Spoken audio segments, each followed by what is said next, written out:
So, und damit herzlich willkommen bei Maximal Minimal. Mein Name ist Max und heute gibt es wieder einen neuen Statusbericht. Das letzte Mal haben wir uns nochmal intensiv mit dem Thema Streumaterial auseinandergesetzt. Das heißt, wir haben mit Kies und Schotter eben Straßen- und Gleisböschungen nochmal ausgestaltet oder ausgeschmückt. Und ich muss sagen, das Ergebnis kann ich doch sehen lassen. Deswegen, wenn ihr da nochmal reinschauen wollt, ich verlinke euch mal oben rechts das Video dazu. Deswegen schaut da gerne rein. Und ich würde sagen, jetzt können wir an das Thema wieder nahtlos anknüpfen, aber zwar auch in Form von Streumaterial, aber jetzt wirklich Grasfasern, nicht mehr Schotter und Kies, weil ich glaube, das haben wir jetzt wirklich, oder auch Erde, das haben wir wirklich viel in letzter Zeit behandelt. Deswegen, das Thema ist durch. Wir werden jetzt die ganze Landschaft begrasen. Deswegen, da freue ich mich wirklich sehr. Deswegen, das wird der essentielle Teil hier in dem Video sein. Davor habe ich aber wieder was Besonderes für euch, nämlich es sind doch noch ein paar Loks aufgetaucht, die ich auf den einschlägigen Gebrauchtmarktseiten doch erwerben konnte und wo ich doch schwach geworden bin. Und die will ich euch natürlich als erstes zeigen und wünsche ganz viel Spaß dabei. Ja, und wir fangen an mit den gebrauchten Loks bzw. auch Triebwagen, die ich in der letzten Zeit auf den einschlägigen Gebrauchtmarktseiten erwerben konnte, wo ich einfach schwach wurde, muss ich dazu sagen. Und wir fangen gleich an mit der ersten Lok, nämlich eine 216er von Märklin, die Nummer 37744. 3 und 7 vorne, das sagt auf jeden Fall, das ist eine Digitallok, keine Delta-Lok, die gibt es auch in der Delta-Ausführung. Das ist die digitale Variante mit Geräuschmodul, also mit Hupensound. Ich glaube, es sind zwei Geräusche oder zwei unterschiedliche Hupen eben, die man dann abspielen kann, und hat sogar schon einen Hochleistungsmotor. Von dem her, solche Loks kann man immer gebrauchen, die sind auch sehr, sehr robust. Das einzige Manko hier, ich habe die Lok auch so bekommen mit Betriebsanleitung, also keine OVP, und hier wurde auch die Adresse aufgeschrieben. Aber entweder man macht es einfach weg oder man lässt es einfach so, oder ich habe auch noch die gleiche Lok eben in der nicht digitalen Variante, also mit Delta-Modul, dass man da einfach einen Hütchentausch macht und dann ist es eigentlich eine schöne Sache. Deswegen, da konnte ich nicht Nein sagen und wie gesagt, sind immer sehr zuverlässige Maschinen. Dann geht's weiter mit der Nummer 37086 von Märklin, nämlich die Dampflokomotive Baureihe 86. Ich habe bereits die DR-Version jetzt hier sogar günstig in der DB-Version bekommen und echt auch eine tolle Lok. Habe es schon mal Probe fahren lassen, deswegen wirklich sehr, sehr cool. Dann ebenso von Märklin die Nummer 37763, also den Dieseltriebwagenzug Baureihe 628.2 bzw. mit dem Steuerwagen 928.2 in der Epoche 5. Und genau den Triebzug eben mit der Nummer 37762 habe ich bereits, ist auch schon auf der Liste meiner Umbauobjekte. Und das Coole ist, ich habe den jetzt wirklich mit MFX bekommen, weil der andere hat nämlich noch den normalen Decoder, also ist der FX-Decoder.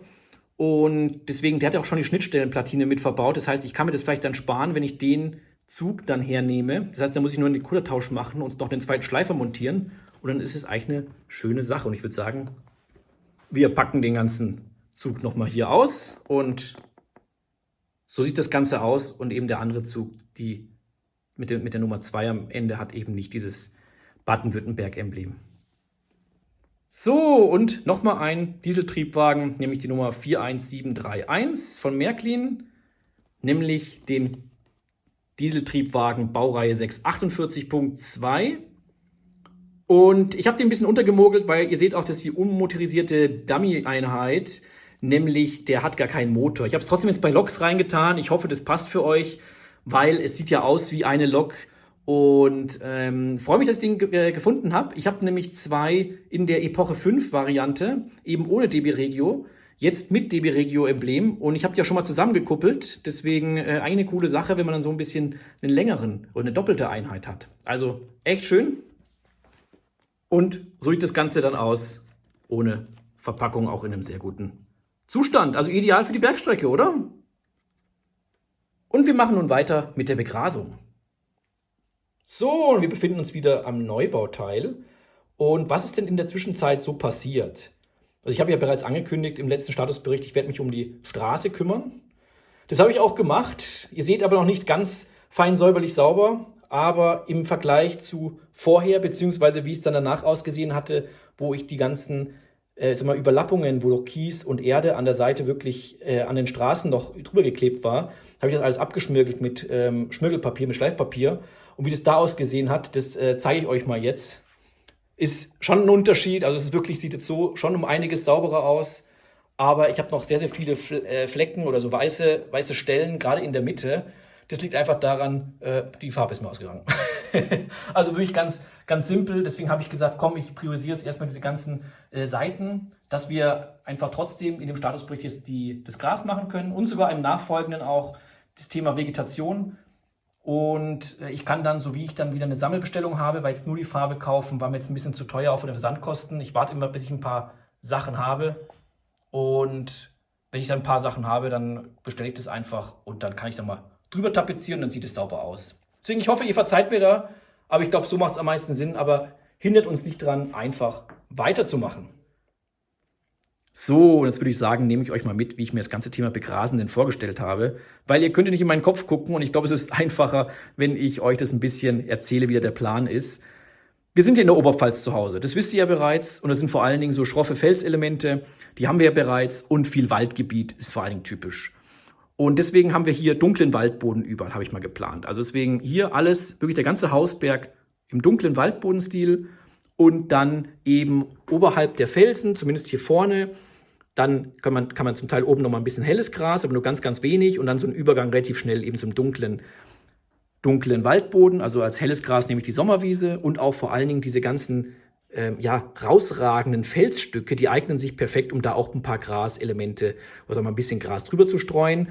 Also eine Mischung wollte ich dann machen, also immer teils, ein bisschen verdorrtes Gras, also wirklich gelbes Gras und eben auch Sommerwiese. Ich glaube, dann ist es vielleicht so ein schönes, also verschiedene grüne Elemente und dann, wie gesagt, geht es relativ schnell, wenn dann die Bäume kommen, dann das dunkle Gras und auch der Waldboden, also das dunkle Gras kommt auch oberhalb der Strecke vor allen Dingen überall hin. Deswegen da wird auch dann ein Übergang sein von hellem zu dunklem Gras, dass dann hier überall quasi so Waldrandgebiet ist. Und dann kommt ja dann nachher noch ein Hintergrund, den ich selbst malen werde, oder voraussichtlich, zumindest ist es mal so geplant, mit ganz vielen Bäumen, dass dann eben diese Tiefenwirkung da ist. Und dann fangen wir hier so mit dem Ausläufer an, wo dann hier dann eher auch Büsche dann eher sind, dichte Büsche, vielleicht vereinzelt Bäume. Und dann ist ja hier der schöne Weg und dann gehen wir langsam, also hier wird auch alles dann heller werden. Und dann gehen wir hier dann ist ja dann das Dorf mit dem Bauernhof, da sind wir überall komplett hell. Da müssen auch keine Bäume sein, nur vereinzelt, also kann auch wirklich mehr Wiese sein, zumindest ist es, wie gesagt, mal so angesetzt. Und dann kommen wir hier dann wieder, werden wir wieder dunkler und haben dann hier nochmal einen kleinen Wald, damit wir hier perfekt andocken können zum Stellwerk. Da ist ja auch ein bisschen Wald, hier ein bisschen Wald bei dem Bahnwärterhäuschen Zusatz. Und dann geht's hier wieder, oder wie gesagt, genau, wird's ja waldig und dann eben heller. Und ich glaube, das ist eine schöne Sache. Und dann nehme ich euch mit und ich bin auch selbst gespannt, wie es wird. Wir fangen mit dem Waldboden an. Ja, und wir fangen, wie gesagt, mit dem Hausberg an, mit dem Waldboden. Und dann nehme ich die Nummer 08350 von noch her. Soll wie immer keine Werbung sein.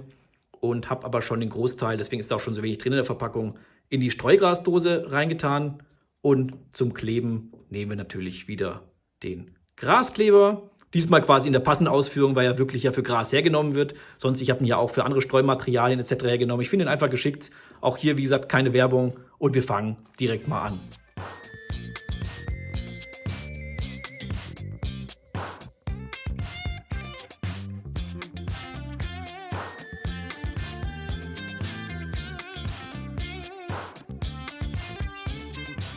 So, und ich habe jetzt extra hier unten erstmal freigelassen, weil ich da noch unsicher bin, wie ich diesen Übergang machen werde, eher dann Richtung hell, ob ich dann erst das helle und dann das dunkle oder umgekehrt das Ganze mache. Ich bin noch ein bisschen am gucken, aber das ist ja erstmal egal. Und ich habe extra auch jetzt hier ein bisschen weniger Gras, das ist einfach, dass man auch die Erde sehen kann. Also es muss ja nicht alles komplettes Gras sein oder Waldboden, es darf auch wirklich dann die Erde mal rausschauen, auch jetzt hier gerade um die Felsen rum. Ich bin gespannt und jetzt würde ich sagen, jetzt begrasen wir das Ganze mal mit der Dose. Und da drückt man einfach drauf.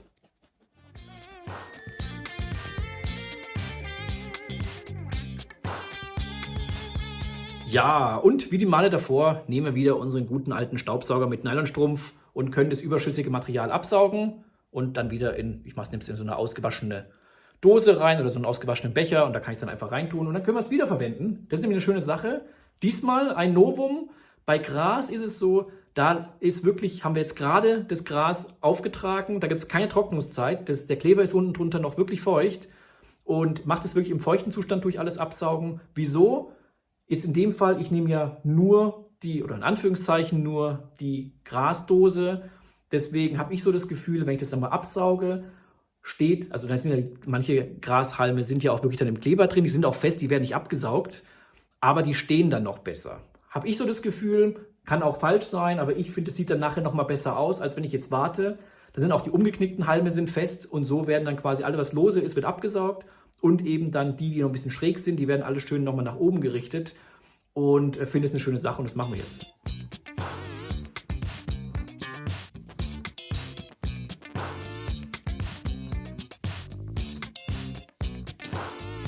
Und wir machen weiter. So, und so sieht das Ganze jetzt nach dem Absaugen, Trocknen und wieder Absaugen aus. Ich bin ehrlich, ich bin nicht zufrieden, habe aber auch einen Denkfehler, den ich ganz transparent mit euch da teilen möchte. Und zwar Waldboden, besonders wenn ein dichtes Blätterdach ist eigentlich nicht unbedingt so grün bzw. so dicht.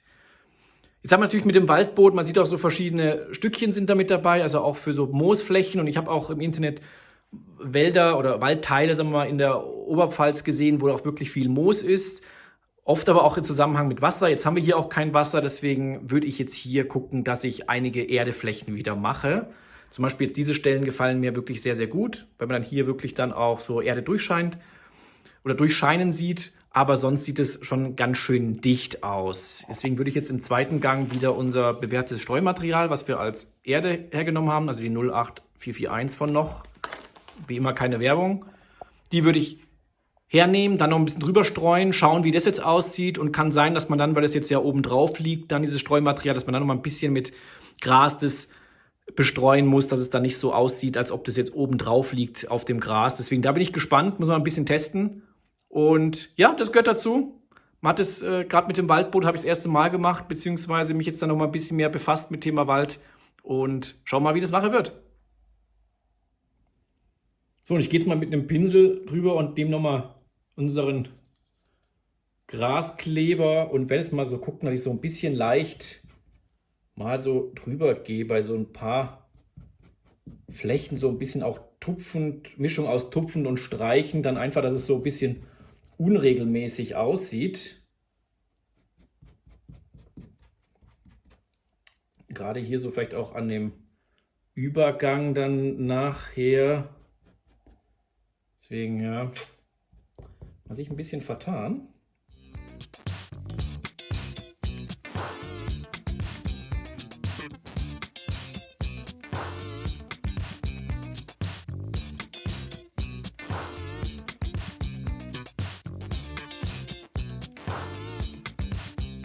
So, und es sieht zumindest jetzt mal ein bisschen besser aus. Man sieht halt, dass halt die Erde so ein bisschen auf dem Gras drauf liegt, wobei das kann natürlich auch so getrocknetes Laub dann nachher sein. Also es geht dann 100%, wie gesagt, bin ich nicht zufrieden. Der Vorteil ist einfach, da mit dem Wald sieht man es wahrscheinlich nachher eh nicht. Ich würde es aber mit dem restlichen Felsen auch noch machen. Ja, und so sieht das Ganze jetzt fertig aus, nachdem ich die Erde aufgetragen habe, das nochmal ein bisschen unruhiger gestaltet habe. Jetzt hier links und rechts auch nochmal Gras hingemacht, beziehungsweise hier oben auch nochmal überall. 100% zufrieden bin ich nicht, habe mich aber mit der Lilly nochmal ausgetauscht, weil die auch viel mit ihrem kleinen Pony durch die Wälder spazieren geht und sie meint, das passt sogar so. Also von dem her, das kann man erstmal so weit lassen. Wie gesagt, die Erde, das macht das Ganze ein bisschen unruhiger, könnte auch so ein bisschen auch Laub sein. Wir werden ja nachher eh noch Büschchen überall hinmachen, klein und groß. Also von dem her, man sieht dann auch gar nicht mehr so viel Gras. Ich denke mal, das passt. Ist halt ist ein Fehler von mir passiert. Wie gesagt, ganz transparent würde ich das sagen. Aber ich würde sagen, jetzt machen wir einfach weiter und werden dann unsere Sommerwiese draufstreuen. Genau, und dafür nehme ich jetzt die Nummer 08310 von noch, also Streugras Sommerwiese. Habe mir das schon bereits in die oder Streugrasdose eingefüllt und nehme den kleinen Pinsel und werde jetzt mal immer so Nuancen hier mit dem hellen Gras bestreuen oder dann hier erstmal also den Kleber hinpinseln.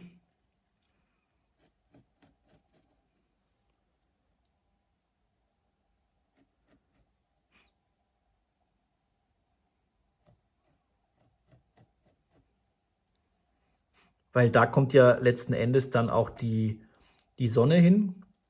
Bei dem dunklen Gras quasi, sagen wir mal so, das kann man ja auch so ein bisschen, sagen wir mal, das Gras im Schatten darstellen und das helle Gras eben in der Sonne, beziehungsweise kriegt natürlich auch dann generell eben, genau, Sonne ab.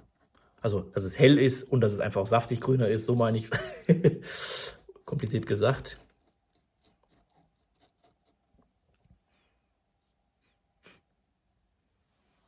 Und ich würde jetzt auch anfangen, ein bisschen in den Felsen da ein paar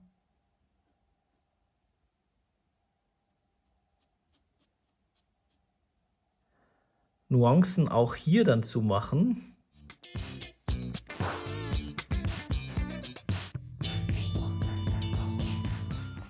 Und dann nehme ich die Dose.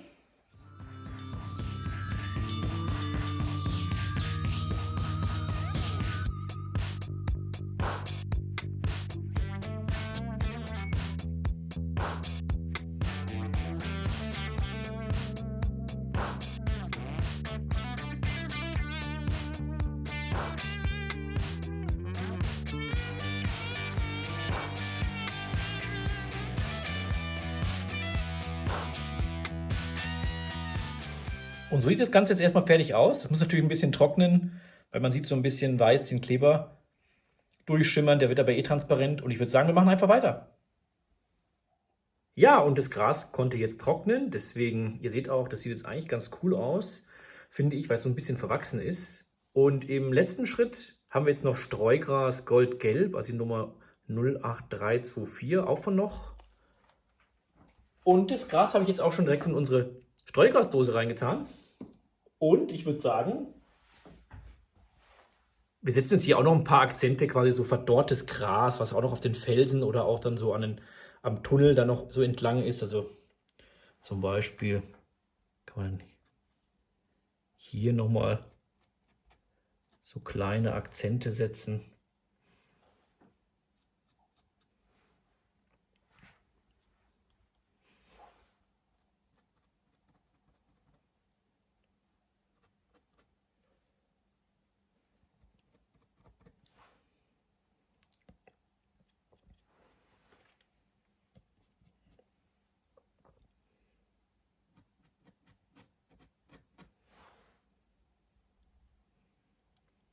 Aber auch nicht zu viel.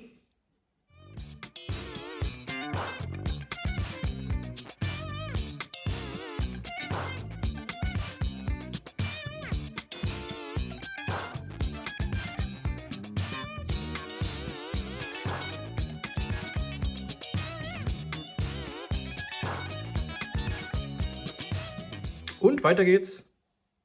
Ja, und so sieht das Ganze dann fertig aus, wenn alles getrocknet ist. Und ich muss sagen, das sieht doch sehr gut aus. Klar, die Übergänge sind extrem zwischen dem hellen und dem dunklen Gras, das muss man dazu sagen. Man wird aber nachher eben im Wald gar nicht mehr so viel Gras sehen. Es wird dann sehr, sehr viele Büsche auch hier sein, Bodendecker. Also von dem her, also das sollte normalerweise passen. Man sieht dann vorne so ein bisschen die helleren Stellen, würde ich mal sagen, aber auch da nicht mal so viel. Ich bin gespannt, wie das nachher wird. Aber ich glaube, man kann sich schon ganz gut vorstellen. Und ich habe auch mal ein bisschen weiter gemacht. Also oben wie unten auch den Weg da so ein bisschen umsäumt. Hier diese Fläche, die man ja auch abmontieren kann, um dann unten an das K-System zu kommen. Da bin ich noch ein bisschen unsicher, weil ich glaube, es ist ein bisschen zu steil für Bäume, wobei vielleicht kommen vereinzelt Bäume hin und ich mache dann eher viel Büsche. Das ist gerade das, wo ich dann tendiere. Also wie gesagt, eher Buschwerk. Aber muss ich dann noch mal drüber schauen. Also deswegen, da bin ich noch unsicher. Deswegen habe ich das erstmal noch offen gelassen. Werde ich aber bis zum nächsten Mal dann fein machen. Und dann unten eben auch überall verschiedene Grastöne und hinten dann wieder der Wald, der dann anschließt an den Altbauteil.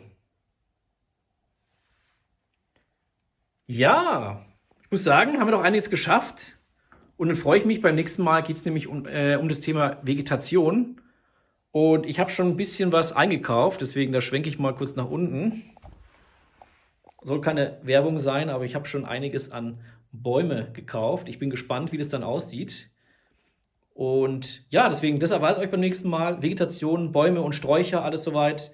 Bin echt gespannt, wie es aussieht. Dann haben wir schon einen großen Teil echt auf dem Neubauteil geschafft, weil es wird ja sehr viel Vegetationsflächen haben. Es wird ja dann, also fehlt ja eigentlich dann nur noch die Stadt. Und natürlich noch weitere Kleinigkeiten, so K-System etc. Aber ich glaube, da haben wir einen großen Schritt gemacht. Hoffe, euch hat der Statusbericht gefallen und wünsche euch auf jeden Fall erstmal einen wunderschönen MOBA-Sonntag und bis zum nächsten Mal. Gell? Macht es gut. Bis dahin. Tschüss.